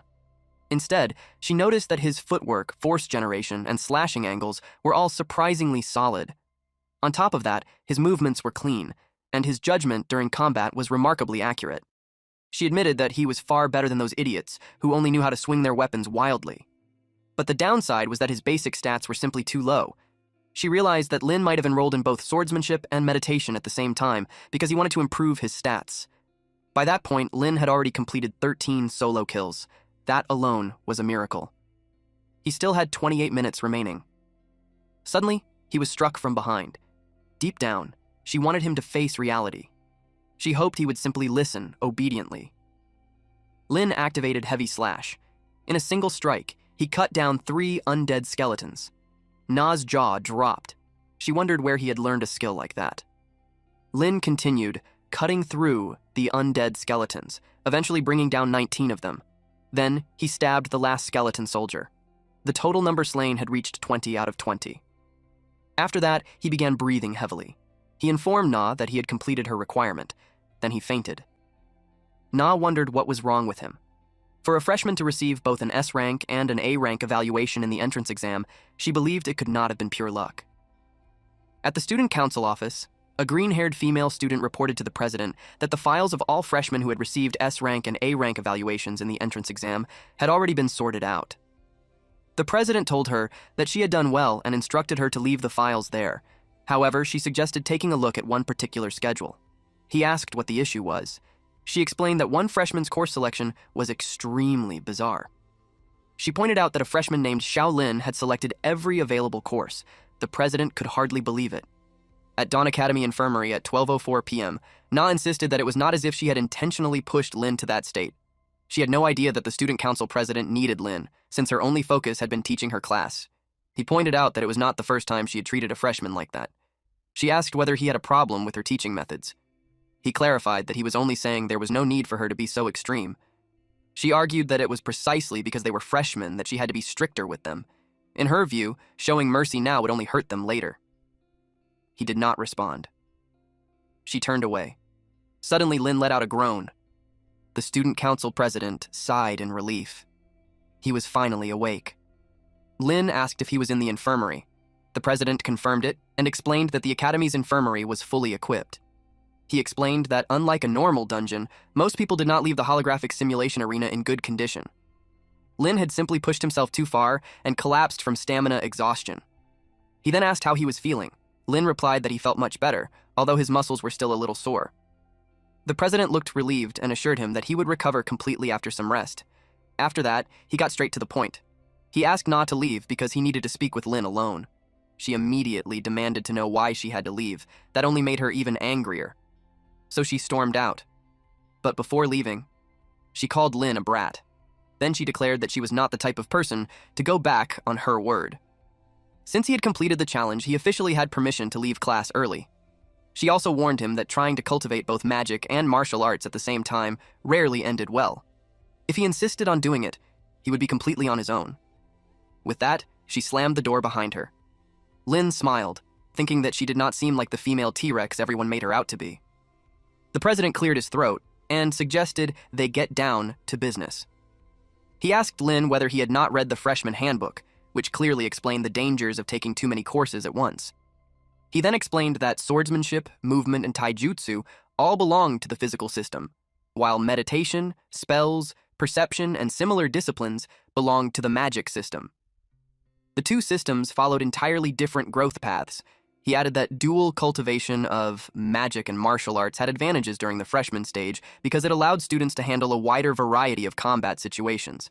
However, as their studies advanced, each system would branch into countless specialized paths.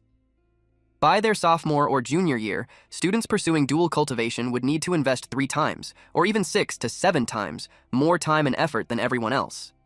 Lin replied that he already knew that. He compared the course system to a tree. The farther one progressed, the more branches would appear, and those branches would continue splitting into even finer paths. He understood that cultivating both magic and martial arts would require far more effort than normal. Even so, he still wanted to try. Deep down, he believed that with the scholar bonus, he could absolutely make it work. The president could hardly believe what he was hearing. Suddenly, he received a message from the principal. He groaned the moment he read it. Since the principal had already approved Lin's course selection, he could not object any further. However, Lin's schedule would still need to be optimized and adjusted. A new timetable would be sent to his smart brain by the following morning. After saying that, he advised Lin to get some proper rest. Lin thanked him. Lin found the timing of the message suspicious. It felt as though someone was constantly watching him. He wondered whether it was because of his SS rank talent, or if there was another reason entirely. At sunset, in the principal's office, someone asked the principal why he was pouting. It was the Dawn Academy Central Main Control System. She appeared as a white-haired girl. She asked him what had happened. Upon seeing her form, he remarked that she seemed to have become obsessed with Blue Star's anime culture. The floating spirit replied that her appearance was quite popular on Blue Star.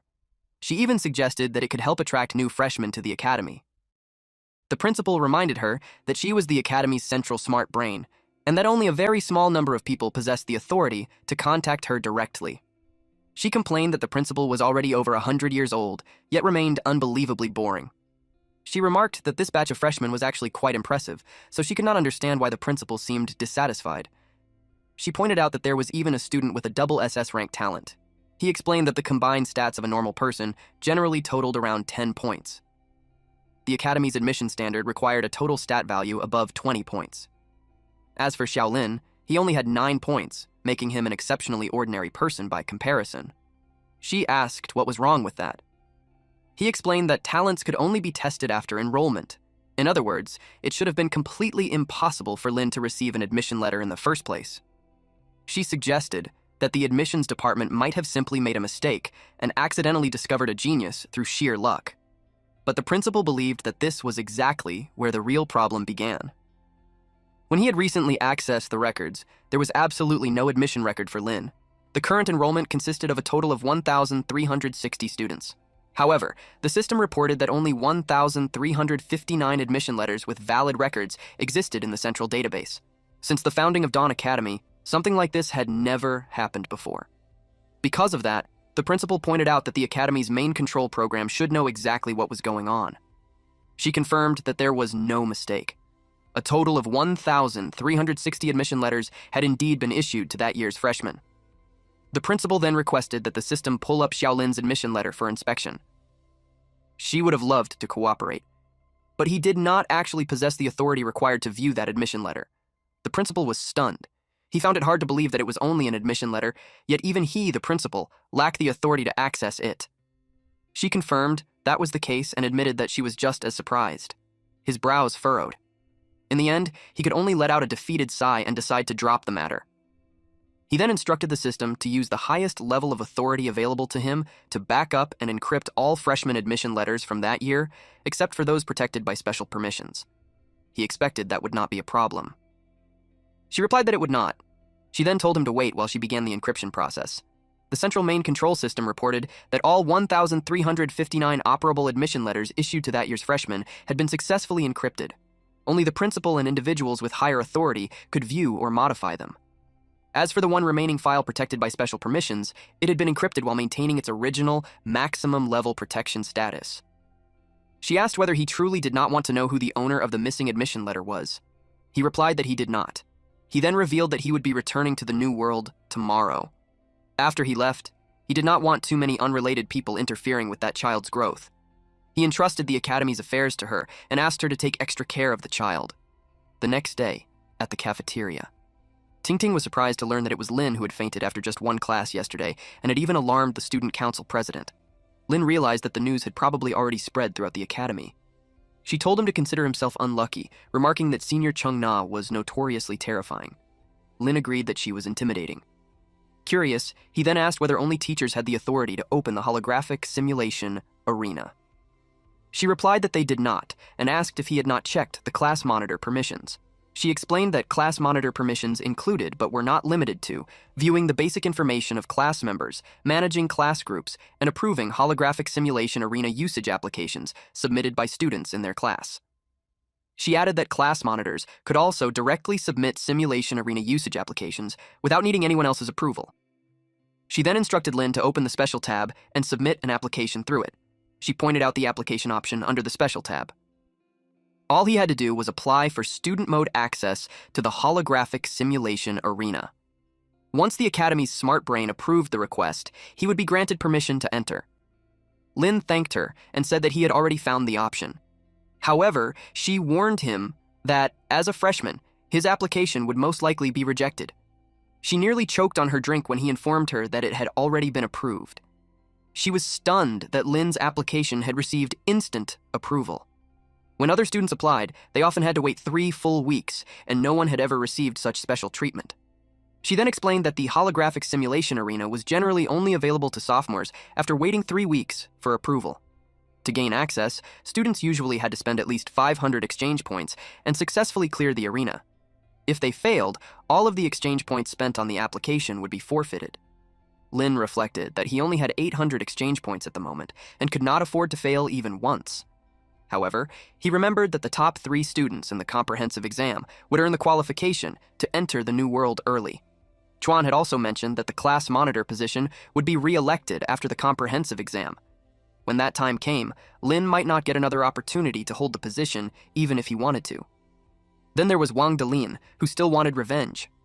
Lin recalled that the strongest student in the class was Xiao Yue, with Wang Dalin following closely behind. Once either of them became the class monitor, he would lose the opportunity to freely use the holographic simulation arena. No matter what, Lin was determined to increase his strength before the exam. He stood up, causing Ting to ask whether he was heading to class. Lin replied that he was. They said goodbye to each other. She muttered that he was incredibly hardworking, just as expected of someone who had become the acting class monitor. At the physical fitness classroom, a student named Liang Ziyue from class 6 scoffed in disbelief, questioning how someone with such poor stats could still have been chosen as the acting class monitor. He stated that the instructor must have lost his mind. Wang Dalin was furious at Chuan. After asking around, he discovered that all of the instructors teaching the freshmen were actually repeat students from the previous year. He believed they were just a bunch of noobs who had failed to advance to sophomore year.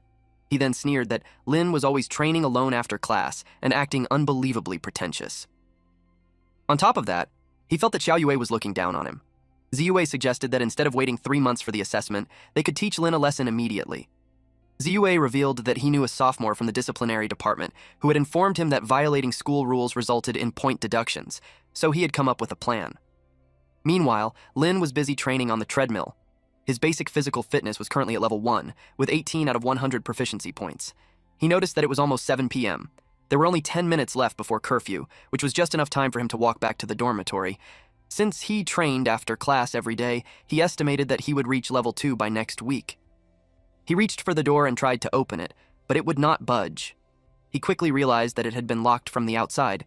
He could not help but think that whoever had done it had been far too careless. He felt frustrated. Curfew was only moments away, and he might end up spending the night inside the gym. Then he heard a clicking sound. He immediately looked around. The lights suddenly went out, briefly startling him. He knew the academy was not poor, so he could not understand why they would cut the power at night. In another setting, a student reported to Chen Yu, a member of the disciplinary department, the head of Year 2, Class 1, and the overall second-year head. He explained that his junior, Liang Ziwei from freshman Class 6, had informed him that a freshman acting class monitor had blatantly violated curfew rules. He suggested making an example out of him as a warning to others. Yu stated that the principal was away and that the student council president had no time to deal with such trivial matters. Since he also served as the head of the freshman year, he would not tolerate any disciplinary issues. Han Sen, a Year 2 Class B student and fellow member of the disciplinary department, was impressed. He led the way. Sen had an arrangement with Ziwei. Ziwei would gather evidence of rule violations among freshmen, while Sen would step forward to enforce the law. He thought about how Lin had only recently become the acting class monitor and had likely received a large amount of exchange points. To Sen, this looked like the perfect opportunity to make a huge profit for himself. He opened the locked door and was surprised to find that nobody was inside. Yu asked him what was wrong. He simply replied that he had heard some noise and thought someone might be hiding inside the training grounds. Neither of them knew that Lin was holding his breath behind the door. Sen looked around and found the situation strange. Yu noticed that the door had been locked from the outside, making it impossible for anyone to be inside. He suggested that Sen had probably heard it wrong. Sen agreed, but deep down he was furious that the kid was not there. While their backs were turned, Lin seized the opportunity to slip away. He managed to escape outside. He let out a sigh of relief. Freshmen were forbidden from being outside after curfew. If he was caught, he would definitely lose points. The entire situation felt too coincidental. He had only just been locked inside the training room, yet members of the disciplinary department had arrived to patrol the area almost immediately. He wondered whether someone was deliberately targeting him, or if he was simply overthinking things. He was startled when he looked up. There were 2 moons in the sky. The instructor had once explained that the academy was designed entirely according to the laws of the Norma world. That made Lin suspect that the new world might also have 2 moons. Lin could no longer return to the training grounds, so he needed to quickly find a place to hide for the night. A large creature suddenly let out a breath. The sound alone filled him with dread. Then the creature turned its gaze toward him. Lin froze in place. Panic surged through him. It was the same dragon from the entrance ceremony. It spread its wings and locked onto him. Lin immediately ran as fast as he could. He glanced back repeatedly, hoping it would not catch up. He had no intention of becoming the dragon's midnight snack. Up ahead, he spotted a house. He decided to hide there first. He pushed open the gate. Lin assumed that the dragon would not follow him inside, which meant he should be safe. The moment he stepped in, he was stunned. It was a garden farm, with a chicken standing proudly in the center. He spotted an enormous cabbage. At that size, he was not even sure it could still be called a cabbage. The fruits around the garden glowed faintly and gave off an incredibly sweet aroma. Then his attention shifted to the chicken. He could not help thinking that it looked delicious. The bird was so plump that it practically advertised itself as dinner. The chicken noticed him. Lin nearly jumped out of his skin when it suddenly breathed fire. Then it leaped straight toward him. But before it could reach him, someone grabbed it. Lin immediately asked the man who he was. The man asked which class he belonged to. He pointed out that Lin should have been asleep in his dormitory, yet instead, he'd run into his property and even tried to steal his chicken. Then, there's a moment of silence. Lin asked who he was. The man was clearly annoyed, but he still answered. He introduced himself as Song Junlang, the minister of the logistics department. He could not believe that Lin had barged into his territory without even knowing who he was. A system panel identified him as Song Junlang, minister of the logistics department. Junlang immediately recognized that Lin was a freshman. He pointed out that freshmen were already breaking curfew and violating school rules only 2 days after enrollment. On top of that, Lin had even frightened his chicken. He demanded to know how Lin planned to compensate him. Lin quickly apologized and explained that he had only stumbled into the area by accident while trying to escape from a giant dragon outside. He insisted that he had never intended to break any rules. He then explained how he had been locked inside the training room, and how he had sneaked outside when members of the disciplinary department arrived, only to run into the dragon afterward. Junlang assured him that the big lizard would not attack him. He remarked that Lin looked so weak that the creature probably would not even be interested in him. Lin was speechless that someone had just referred to a dragon as a big lizard. Then Junlang revealed that being locked inside the training grounds was actually a common trick used by those brats in the disciplinary department. Lin asked whether he meant that someone had deliberately been trying to set him up. Junlang explained that exchange points served as the primary currency within the academy. He pointed out that buying equipment, activating the holographic simulation arena, and exchanging rare resources from the New World all required massive amounts of exchange points. He went on to explain that members of the disciplinary department were especially fond of playing a game they called entrapment. First, they would trick students into breaking the rules. Then they would privately approach them afterward and offer to settle the matter. He further explained that credits were the key resource needed to advance to the next grade and gain entry into the New World. If students wanted to avoid having points deducted, they could simply hand over a few hundred exchange points as a so-called fine. Lin found the entire scheme disgusting. The only person he truly held a grudge against was Wang Dalin. He could not believe that Wang Dalin had gotten involved with people from the disciplinary department. Junlang continued speaking. He pointed out that staying outside all night and trespassing within the logistics department were both violations of academy rules. Committing both offenses together would cost Lin a considerable number of points. Lin suddenly heard people approaching. Junlang pointed out that members of the disciplinary department were always eager to catch students breaking rules, yet they never dared to inspect the logistics department. He teased Lin by saying that he could simply open the door and hand him over so the academy could punish him. Lin thought it over. Since this man had just exposed the tricks used by the disciplinary department, he knew Junlang would not go through all that effort just to watch him embarrass himself. Junlang was pleased by how quickly Lin caught on. At least his explanation had not been wasted. He then asked Lin whether he knew how to cook. Lin was completely confused. He replied, "Maybe."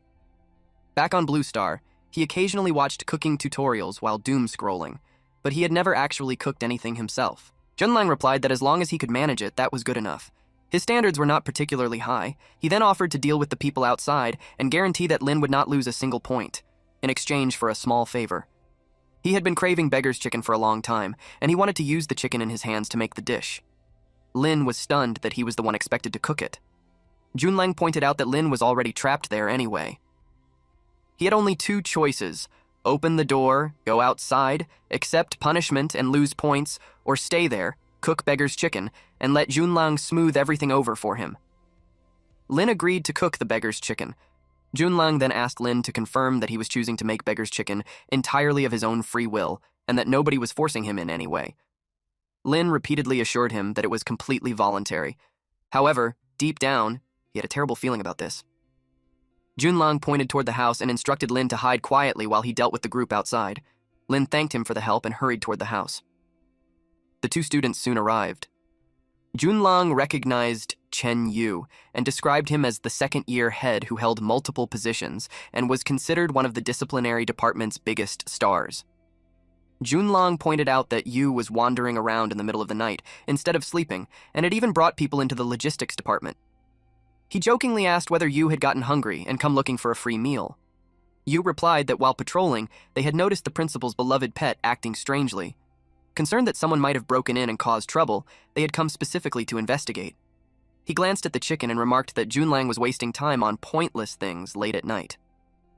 Junlang asked whether they had discovered the reason behind the unusual behavior. He commented that they somehow had time to meddle in his affairs despite being unable to manage their own responsibilities properly. Sen responded that the logistics department was still part of the academy and that the disciplinary department had the authority to patrol and inspect rule violations throughout the entire campus. He stated that they currently suspected a freshman of violating curfew and wandering around outside at night. Because of that, Junlang had no right to obstruct their inspection. Junlang pointed out that he had been speaking to Yu, yet a lackey had dared to interrupt.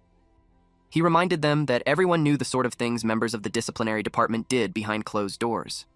He warned that he would submit a formal disciplinary report directly to the principal regarding the disciplinary department's attempt to trespass into the logistics department.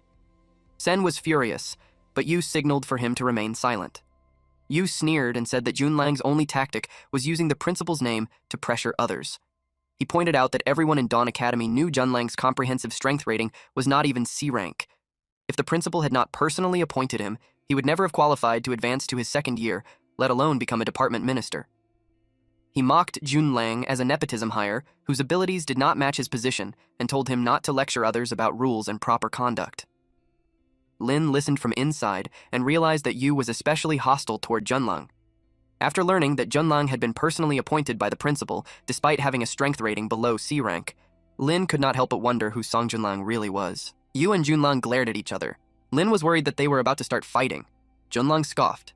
He mocked Yu, saying that despite knowing exactly who he was and what connections he had, Yu still dared to provoke him. To Junlang, that could only mean Yu's brain was not functioning properly. Sen argued that even if Junlang had a good relationship with the principal, he could not openly ignore academy rules. He reiterated that inspections were an official power granted by the academy, and Junlang had no right to block them arbitrarily. Suddenly, Yu received a call from the student council president. He answered it. The student council president informed him that the smart brain had reported his inspection of the logistics department. He then ordered Chen Yu to return immediately and stated that he was not permitted to disturb Junlang. Yu argued that they were merely investigating an anomaly. He was incredibly annoyed. They had finally found a chance to make trouble for Junlang.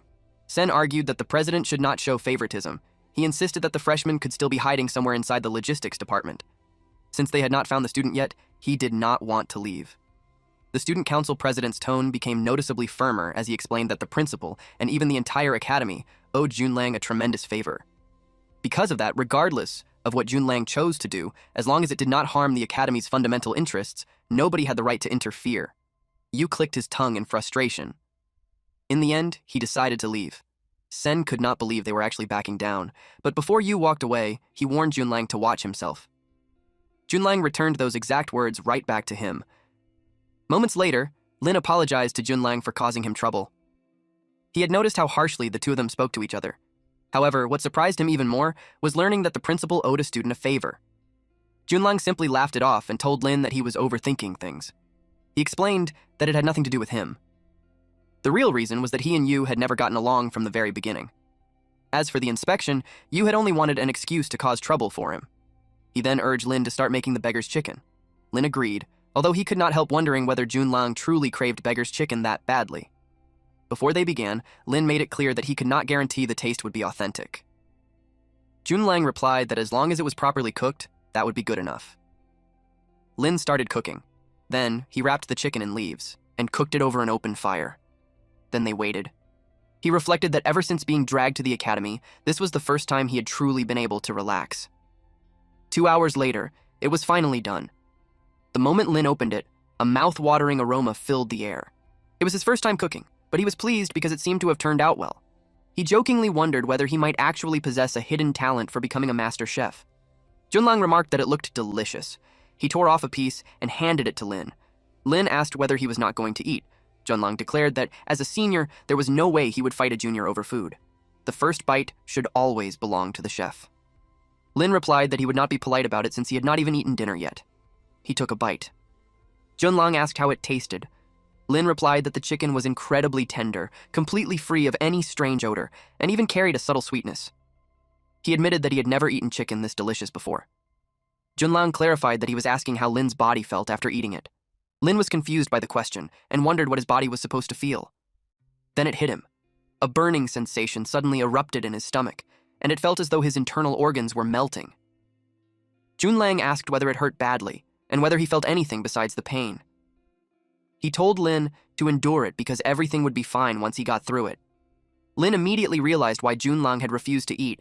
That guy had done it on purpose because there was clearly something strange about the chicken. Sweat poured from his body. The pain was unbearable. It felt as though it were flowing through every drop of blood in his veins, as if a raging fire were burning inside his body. Yet alongside the pain, a strange sensation emerged. It was a feeling of power, unlike anything he had ever experienced before, steadily rising from deep within him. Junlang opened a small spiral-bound notebook filled with detailed research notes regarding a specially bred, hybrid, iron-crested chicken number 3. The records listed its weight at 18 caddies, marked its safety assessment as non-toxic, and detailed its genetic modifications. According to the notes, the chicken contained potential stimulating factors capable of significantly enhancing a person's basic attributes. However, the records also warned of a powerful rejection reaction during the stimulation process, with any benefits only becoming apparent after the subject awakened. He wrote in the notebook that although the chicken had already undergone multiple generations of crossbreeding, a strong rejection reaction still occurred after consumption. Further improvements would be required. As for the enhancement effects, he would have to wait until Lin woke up before he could confirm the final results. The next day, at the logistics department, the room was a complete mess. Lin slowly woke up, though his head was still spinning. Junlong noticed that he was finally awake. Lin was furious with him. He had trusted the guy, only to end up being used as a guinea pig. Junlong explained that he had tested it on himself first, so he could guarantee that there was no danger to Lin's life. Lin shouted that he had practically died from the pain. He ranted that after working so hard to stay alive, if he ended up dying because of a meal, he would never forgive Junlang, even as a ghost. Junlang tried to calm him down by pointing out that he was perfectly fine now, and told him not to be angry. Instead, he urged Lin to look at his stat panel. Lin remained suspicious. Junlang told him to trust him and promised that he would be pleasantly surprised. Lin glared at him and decided to trust him one last time. He opened his status panel, which displayed his personal information. It identified him as Xiao Lin, student ID 201235, with 0 credits and 0 exchange points. His attributes were listed as 4 strength, 2 agility, 2 intelligence, and 5 constitution. The panel also evaluated both his physical attack and magic attack capabilities at rank F. He was stunned by what he saw. His strength had increased by 1 point, and his constitution had increased by 2 points. As a result, his physical attack evaluation had risen from F- to F. Lin could not understand how something like this was possible, but there were even more surprises. His basic physical fitness had reached level 3, with a proficiency of 1 out of 100. He realized that not only had his attributes increased, but even his basic physical fitness proficiency had advanced by 2 levels. Junlong was ecstatic with the outcome. He cheered that it had actually worked. Lin pointed out that, as the guinea pig who had been subjected to the experiment, he deserved to know the truth. He asked whether the effects he was experiencing had been caused by that chicken. Junlang invited him to sit down so they could talk properly. He explained that the creature was called the hybrid iron-crested chicken. It was a new breed he had created by crossbreeding an ordinary domestic chicken with an iron-crested bird from the Norma world. He then asked Lin whether he had ever read transmigration novels before. Lin replied that he had. He asked Lin to imagine a primitive man suddenly being transported into modern society, and then asked how long such a person would survive. Lin remarked that he had heard of that theory before. He explained that if a primitive man were suddenly transported into the modern world, his immune system would be unable to adapt to the new environment. Modern pathogens would quickly overwhelm him, and he would not survive for long. Junlong told him that he was absolutely right. The Norma world and Blue Star were 2 completely different worlds. Because of that, a normal person's constitution alone was not enough to withstand the environment of the new world. That was why the Academy prohibited students from entering the new world until their 2nd year. Only after their attributes reached a certain standard could they properly adapt to the environment there. Lin finally understood why the student council president had reacted the way he did when the principal mentioned allowing freshmen to enter the new world ahead of schedule. A sudden idea then flashed through Junlang's mind. He wondered whether the natural resistance possessed by indigenous creatures of the New World could be used to help freshmen adapt more quickly. He explained that in the beginning, he had directly consumed creatures from the New World. However, the rejection reaction had been incredibly severe. Not only did his attributes fail to increase, but he had also become seriously ill. Lin could not help but think that the man was ruthless even toward himself. Ever since that first failed experiment, Junlong had been researching ways to reduce the rejection reaction. Eventually, through continuous crossbreeding and countless improvements, he developed the current method. However, he warned Lin that this form of dietary therapy built up resistance. As a result, it was only effective the first time a person consumed a specific breed. Lin nodded in understanding. He pointed out that if people could increase their attributes infinitely just by eating, there would be no reason for the Academy to establish physical training courses in the first place. Junlong asked what he thought about it. He pointed out that although the hybrid iron-crested chicken would no longer have any effect on Lin, there were still plenty of other edible hybrid breeds available. Lin immediately understood what he meant. The man was simply looking for a willing and free guinea pig. Junlang merely chuckled. Lin agreed, but only on the condition that his life would never be put in danger. Junlang assured him that it would not. Lin said that he should head back to class. Before leaving, he asked how long he had been unconscious. Junlang replied that he had been out for 2 days. Lin was completely shocked. He immediately worried that his credits had probably already dropped into the negatives. Junlang told him to relax. He claimed that he had connections in high places. Because of that, Lin's leave of absence had already been approved. From that point forward, it would not be a problem if he spent time with Junlang at night, instead of returning to the dormitory. Lin let out a sigh of relief. He said goodbye and prepared to leave. Junlang reminded him to come back that night. At the cafeteria, Xiao Yue was eating alone. She overheard Dalin talking to Sen at another table. Sen was furious. He told Dalin not to bring up the matter involving Lin because he was still angry about getting severely reprimanded. Dalin argued that he still could not accept it. They had locked Lin inside the training grounds and waited for him to break the rules so they could catch him. Yet somehow, the guy had simply vanished for 2 entire days. He had spent all day asking around and learned that not only had Lin avoided having points deducted or getting expelled, but he had somehow become involved with Junlang from the logistics department as well. Xiao Yue overheard the conversation and realized that she had not seen Lin for the past 2 days either. She was startled when someone suddenly placed a food tray across from her. It was Lin. She immediately asked what he had been doing for the last 2 days. Lin replied that it was a long story and that he would explain everything later. Dalin noticed him. He could not believe that Lin actually had the nerve to show up in the cafeteria. He walked over and greeted him as their resourceful acting class monitor. He pointed out that Lin had missed classes for 2 straight days and had completely disappeared. Because of that, he had assumed Lin had been expelled for violating academy rules. Sen tried to stop him from making a scene. He added that he had heard Lin had been working very hard. However, he advised him not to waste his effort, because trash would always be trash, no matter how much it trained. He continued mocking him, saying that no matter whose leg Lin chose to cling to, the gap between them was something Lin would never overcome in his entire life. Lin sarcastically replied that Dalin should just keep being amazing. Dalin was instantly irritated by his attitude. He shouted at Lin not to get ahead of himself just because he had attached himself to Junlang. He pointed out that within the academy, strength was the absolute truth. Before leaving, he told Lin to keep acting arrogant while he still could. Once the comprehensive assessment arrived, he would finally understand what a real gap looked like. Lin muttered that the guy was crazy. Xiao Yue asked whether he had not seen the notice yet. Lin asked what she meant. She informed him that the schedule for the first comprehensive assessment had been moved forward. Lin clearly had no idea. She explained that it had originally been scheduled for 3 months later, but it had now been pushed up to only a month and a half away. The preparation period had been cut in half, meaning Lin had far less time to improve his abilities than he had expected. His class that day was basic meditation. Since he had already missed 2 days of lessons, he knew he had to make up for the lost time. Otherwise, let alone reaching the top 3, he might not even pass the assessment itself. The substitute instructor for basic meditation was a 3rd-year student named Li Miling. She immediately asked whether he was the kid called Xiaolin. She remarked that he was the one who had bullied Cheng Na, caused trouble in her swordsmanship class, and even forced her to agree to his overly ambitious and disrespectful request. Lin replied that she had misunderstood. He explained that he had never bullied Cheng Na. She was the one who had decided to test his abilities, and he had simply passed through his own efforts. Miling immediately called that complete nonsense. She had heard that Lin insisted on pursuing dual cultivation of magic and martial arts. Cheng Na had advised him out of genuine goodwill, but he refused to listen, and had even brought the student council president to pressure her. She shouted that if Cheng Na had not personally given her a heads up beforehand, she would not have allowed him to step even half a foot into her classroom. She told him that he should be profoundly grateful to Cheng Na. Lin replied that he understood. She stated that young fools who did not understand the vastness of the world simply failed to appreciate Cheng Na's sincere intentions. She explained that Cheng Na had once mentored a junior.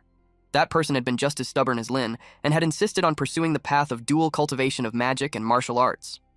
Cheng Na had advised him again and again, but he simply refused to listen. In the end, she had no choice but to let him walk his own path.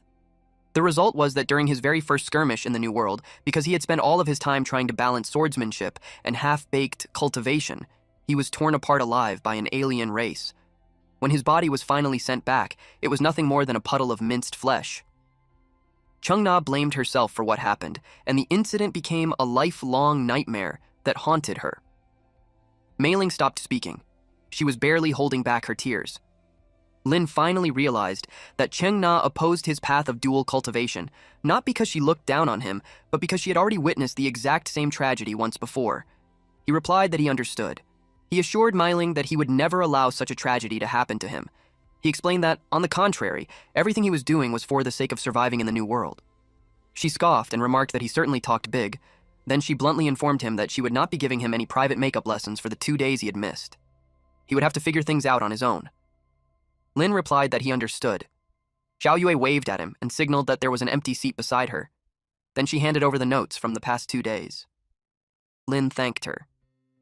He had been worried about falling behind in class, so he was relieved that he could still count on her. He began reading through the notes. According to the notes, the world was divided into 4 major elements: wind, fire, water, and earth. Powerful mages manipulated these elemental forces at will, arranging and combining them much like lines of code to construct powerful spells. The essence of meditation was to perceive these elemental particles drifting through the air, establish a connection with them, and gradually learn how to control them. Lin tried following the instructions, but he could not perceive anything at all. He was having an extremely difficult time.